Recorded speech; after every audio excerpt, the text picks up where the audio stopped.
Addictions have always been a thing in this world, and it's inevitable people get them. Each generation has had a different set of ones affect them more compared to the next. Boomers were more addicted to cigarettes and alcohol, being the victim of the tobacco industry and having them pay off doctors to say things like this. You know, this night work's kind of rough, isn't it? That's right. But a Camel's always a pleasure. Yes, folks, the pleasing mildness of a Camel is just as enjoyable to a doctor as it is to you or me. But hey, it's all good. They made it for that stress by beating their millennial children for asking them to get a toy. Millennials and Gen X are more addicted to alcohol and prescription drugs, and also posting the most cringe content you'll ever see on TikTok.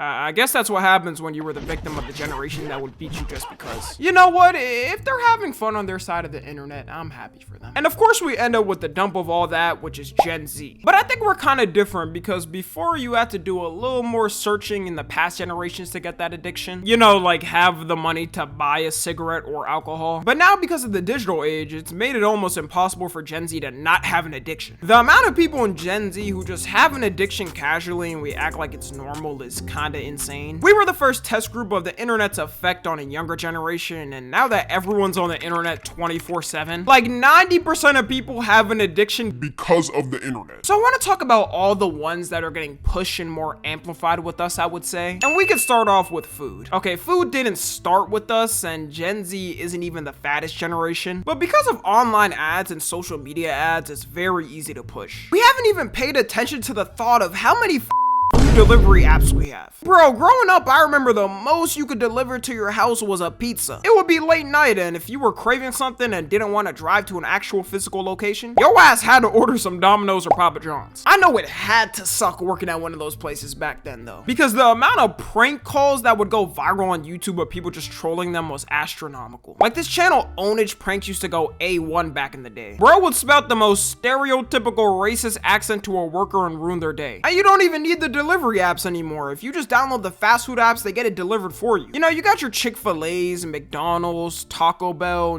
Food, Chipotle, wait, what? Yeah, believe it or not, that was a real delivery service app until it got taken down. I wonder how such a family-friendly thing could violate Apple's terms of service. And if you download one of these food apps, you can save like half your costs by using them. They make it easier than ever to get big backed, because they'll give you the best deals ever that for some reason they don't offer if you don't order on the app. And quarantine at my biggest back is I was trapping off that McDonald's app getting a free large fry with a $1 purchase. You got with 2 million McDonald's points who order basically every day for the past 4 years. At that point, do you get to meet Ronald McDonald or something? Because that has to deserve some type of reward. TikTok got to be the biggest influence for food nowadays though. Because how many times have you seen a food spot on TikTok and it's near you? And you think to yourself, well, damn, now I gotta try it to see what the hype is. With traveling nowadays, everyone's go-to when looking for food is going to TikTok to see what the people are saying is the best. I always think how insane Keith Lee's come up was, and it shows how big backed we really are. Because he quite literally will go to a food spot, give a review, and all it takes is a God damn, that's good. And the whole restaurant is fully booked up for the rest of the year. That's not a diss either, by the way, you know what I'm saying? We F with Keith Lee over here. And then you got those mukbang videos that became popular where they're eating gargantuan masses of food. I learned that some people watch these because they want to feel like they're literally eating the food, but their stomach can't take it, so they watch someone else do it. I don't know what the f is wrong with them. I just get sick and want to yak out a car window after looking at these. If you eating like this, you dead ass abusing your stomach wall lining. Next, we got vaping. For all the people who watch me and vape, I just want to let you know you're bigger than the vape. So do me a favor and put it down for your health now and your future.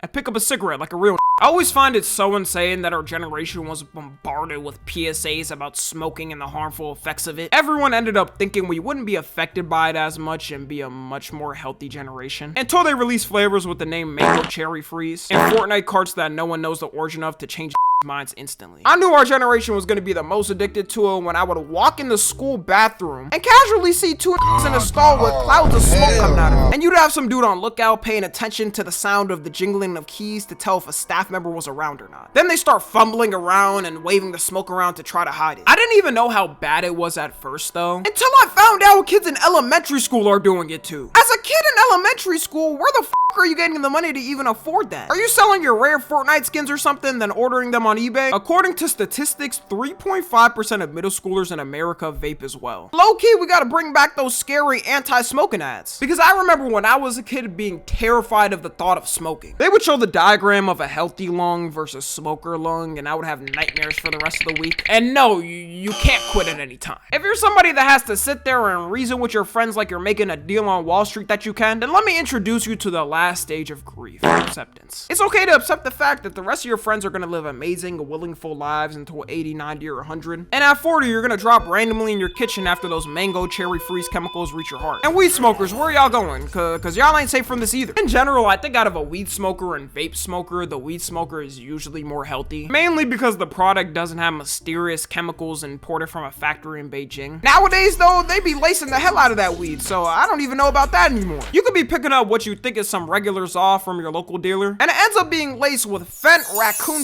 and pee. The most annoying thing about weed smokers is they do the same thing as vape smokers, saying they can quit at any time, but they'll also argue with you saying it makes them more productive, and they'll bring up successful people that do it as an example, like I don't know, Snoop Dogg or Wiz Khalifa. The person saying it though, 99% of the time is never productive. Like you ask them what they did through the week, and it's take a shower once, rage on Valorant, goon to Sophie Rain, then smoke 7 times. If you're not one of those productive people using it, then you can't say it. And you'll also never be as productive as someone sober in that time. It's so bad, you got who will work the whole week, then half of their paycheck is going to some rolling papers and that flight duck pack. I think the reason why the rise of addictions and smoking weed is because it's so easy to access nowadays. They got whole apps meant to deliver strains to people, and you can go on Snapchat and casually see 10 dealers in a 1-mile radius. Back then, people were scared of getting caught, especially when the internet wasn't a thing. Plus, it was a lot more penalized, so people didn't take the risk. Next, we got gooning. I already made a whole video on this, so we don't gotta spend a lot of time on this. But the algorithms nowadays, more than ever, are meant to fuel horniness. Like, have y'all ever opened your Instagram feed or TikTok feed and they're literally throwing it in your face? No matter how many times I click not interested, it doesn't work. I think they have the button there just for fun. The best platform I see optimized where I don't see it is YouTube, because my algo was built brick by brick. It still happens though, trust me. Like, somebody watching this probably got some freaky AI chatbot ad. But on Instagram and TikTok, they purposely don't listen to me. I just want one person to do some research on these algorithms and see if they got a horny piece of code written in there. A lot of people also talk about why were we so sexual at a young age, which is kind of true, you know, when I think about it. It's a mix of things. One being the internet, although it's not as bad as now. Like, a Gen Alpha kid with unmonitored access in 2025 is probably gonna win this corn at the age of 7. Probably a mix of us looking at these Disney stars when we were kids and thinking of some freaky shit. The crazy thing to me was the shift of how OF stars and corn stars were perceived. Back then, I remember when a girl got leaked, it was the worst thing to happen to her life. Like, her whole sacred temple was exposed to the world, or just somebody ousted as doing that line of work. They would never want that info out. But nowadays, if you see a link tree in that bio, it's like a Russian roulette of if you'll see an OnlyFans link or not. It's just a casual thing now to see someone naked online. Never in my life growing up I would think someone I went to high school with would start one, but I'm about 0 to 3 wrong, so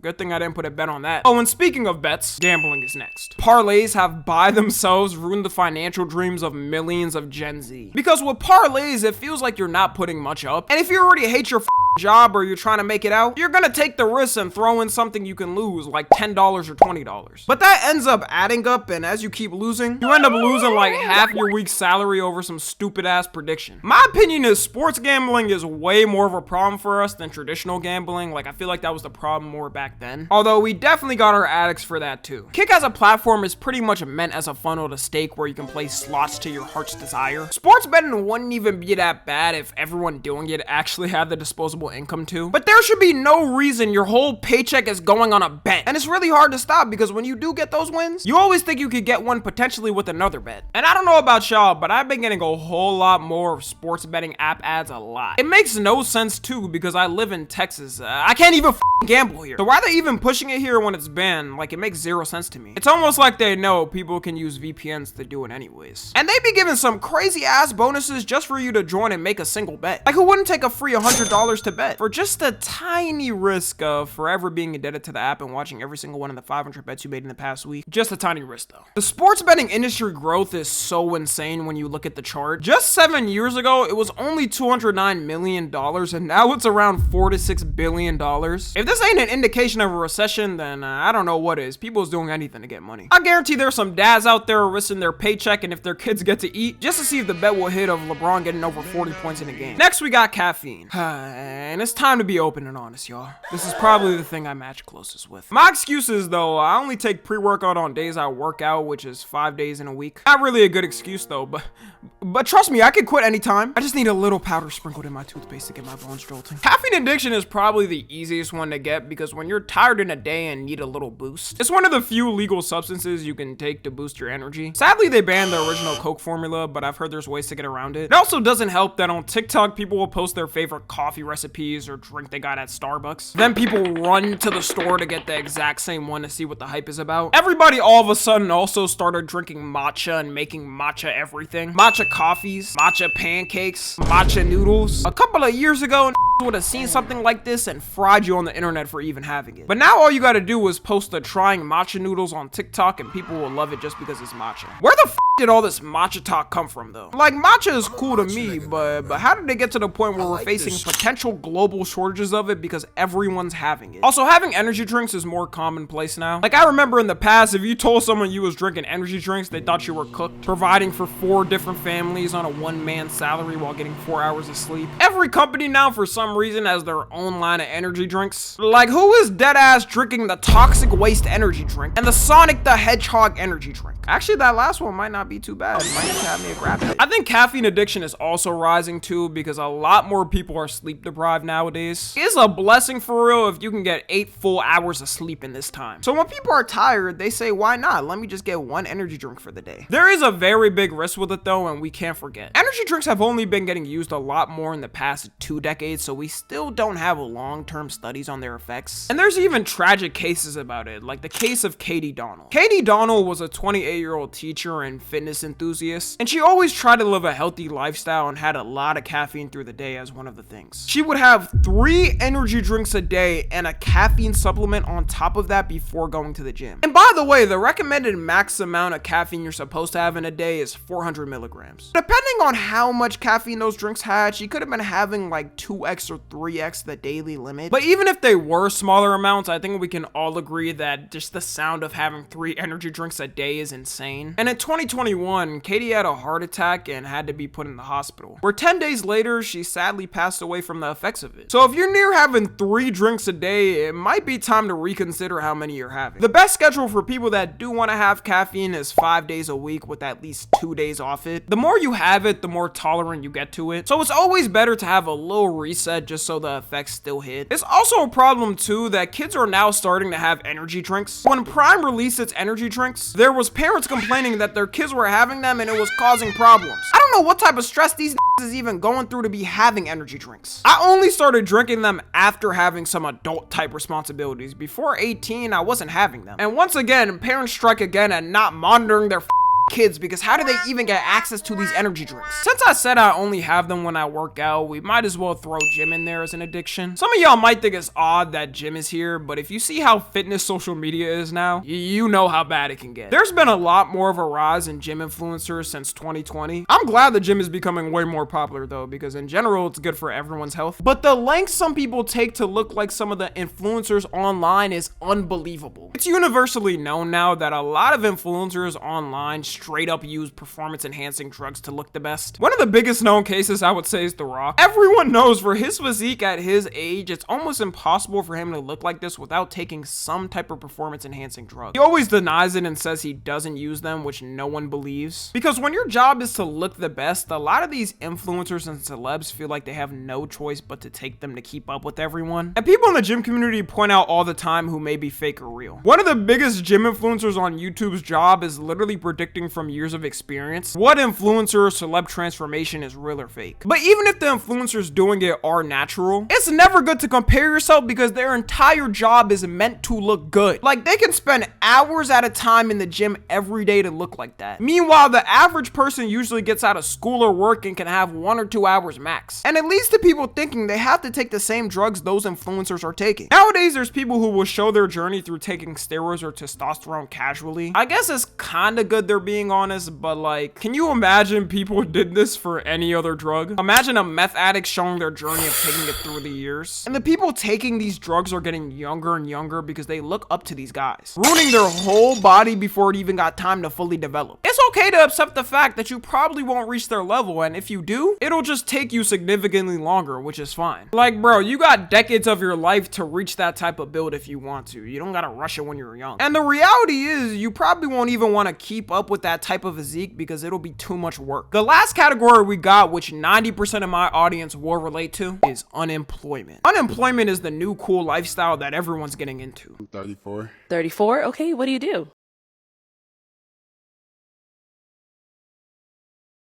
I mean, think of it. You can nibble off of someone else's work for free while laying down on a couch and watching your favorite TV show. Society's become so cooked that anyone who quits their job or anyone who's applied to more than 5 and got denied just give up and decide to live that lifestyle. You even mention the word job to certain and they start quivering in fear for their life. You know what? I'm feeling pretty evil today. Let's go ahead and go on a TOS run to get me packed out of here real quick. And I do want to put a disclaimer. What you're about to hear may be disturbing. Job. Employment. Working, career, business, profession, operation. I feel free being able to say what I want. I feel like the world is in the palm of my hand. For some reason, even though it feels like no one is getting a job now, we're actually reaching low levels of employment, well, at least compared to 2020. Moment of silence for all my who were looking for a job during COVID. Glad that wasn't me.